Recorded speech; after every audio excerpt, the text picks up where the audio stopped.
Hello, welcome back to the reading of the poem of the Man God, written by Maria Valtorta, Volume 1. Chapter 126, Part 1. Jesus at the Clearwater. You shall not kill. Death of Doras. 10th March 1945. It is said, you shall not kill. To which of the two groups of commandments does this one belong? Are you saying to the second? Are you sure? I will ask you another question. Is it a sin which offends God, or the man who has been struck? You say, the man who has been struck. Are you sure also of that?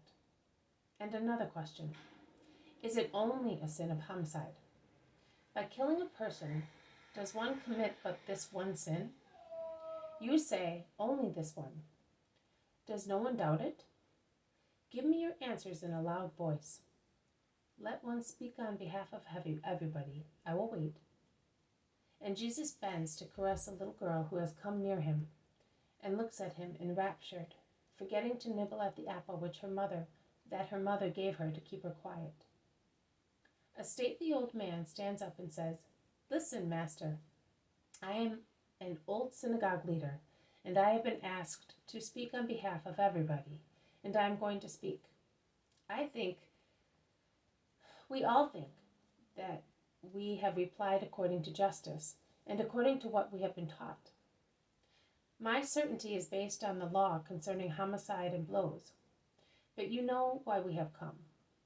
To be taught, as we know that you are wisdom and truth. If therefore I am wrong, enlighten my darkness, that the old servant may go to his king clad in light. And similarly, enlighten also these people who belong to my flock and have come with their shepherd to drink at the source of life. And before sitting down, he bows with the greatest respect. Who are you, Father? Cleopas of Emmaus, your servant. Not mine, of him who sent me, because the Father is to be given all priority and all love in heaven, on the earth and in hearts. And the first to give him this honor is his word, who on the faultless table takes and offers the hearts of good people, as the priest does with the bread of the proposition. But listen, Cleopas, that you may go to God enlightened, as is your holy desire. When judging a fault, it is necessary to take into consideration the circumstances that precede, prepare, justify, and explain the fault. A man who has committed murder, before presenting himself to God to ask forgiveness, must ask himself, whom did I strike? What did I strike? Where? With what means? Why? How? When did I strike? Whom did I strike? A man, I say a man, I do not consider whether he is rich or poor, free or slave. As far as I am concerned, there are neither slaves nor mighty ones. There are only men, created by one God. Therefore they are all equal. In fact, also the most powerful king on the earth is dust before the majesty of God. And in his eyes, as well as in mine, there is only one slavery, sin, and therefore a slavery under Satan. The old law discriminates between free men and slaves, and subtilizes between killing with one blow and killing when the person struck survives for a day or two, and likewise, whether a pregnant woman is killed by blows or only the fruit of her womb dies. But that was said when the light of perfection was still far away. Now it is amongst you, and says, who kills his fellow creature commits a sin, and he sins not only against man, but also against God. What is man? Man is the sovereign creature whom God created to be the king of creation, and he created him in his image and likeness, giving him his likeness according to the Spirit, and his image by drawing his perfect image from his perfect thought. Look at the air, at the earth, at the seas. Can you see an animal or a plant, however beautiful it may be, which is equal to man? Animals run, eat, drink, sleep, procreate, work, sing, fly, creep, climb, but they do not speak. Man can also run and jump, and is so agile in jumping as to emulate birds. He can swim, and is so fast that he seems a fish. He can creep, and looks like a reptile. He climbs like a monkey. He can sing like a bird. He can procreate and reproduce. And besides, he can speak. Do not say, every animal has its language. True, one moos, another bleats, another brays, another chirps, another warbles. But the last bull will bellow exactly the same as the first one.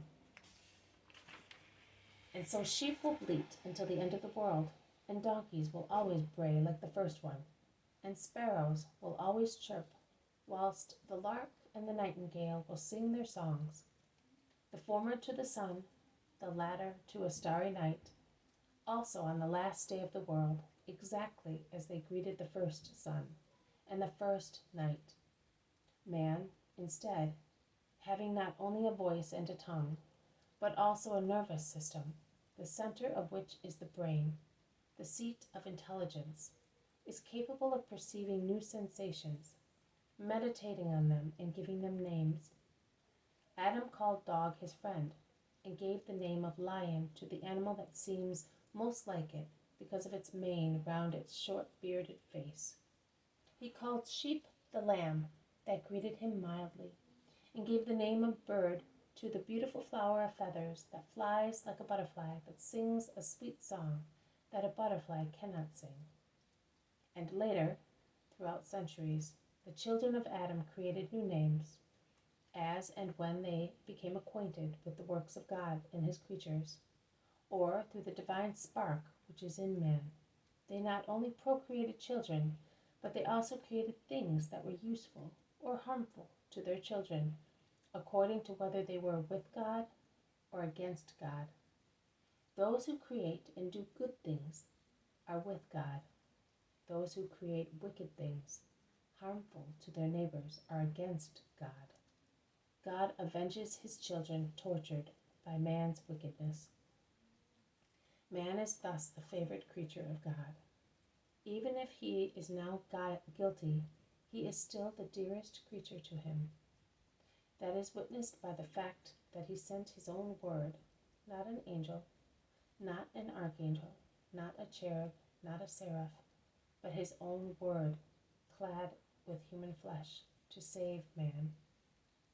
He did not deem that flesh unworthy to make him liable to suffer and expiate, who being a most pure spirit himself, could not have suffered and expiated the sin of man. The Father said to me, "You shall become man, the man. I made one. He was as perfect as everything I make. He was destined to a peaceful life, a most peaceful final sleep, a happy awakening, and a most happy eternal life in my celestial paradise.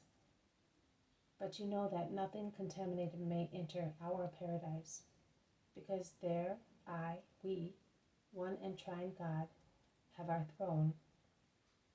Only holiness is allowed to stand before it. I am he who I am. My divine nature, our mysterious being, can be known only to those who are without sin. Now man, in Adam and through Adam, is foul. Go, cleanse him. I want it. From now on you shall be the man, the firstborn, because you will be the first to enter here with mortal flesh deprived of sin, with a soul deprived of the original sin. Those who have preceded you on the earth, and those who will come after you, will receive life through your death of a Redeemer. Only one who was born can die. I was born, and I will die." This has been a reading from the poem of the Man God, written by Maria Valtorta, Volume 1, Chapter 126, Part 1, Jesus at the Clearwater. You shall not kill. Death of Doras. Thank you for listening. I will see you tomorrow. May God bless you, and may peace be with you.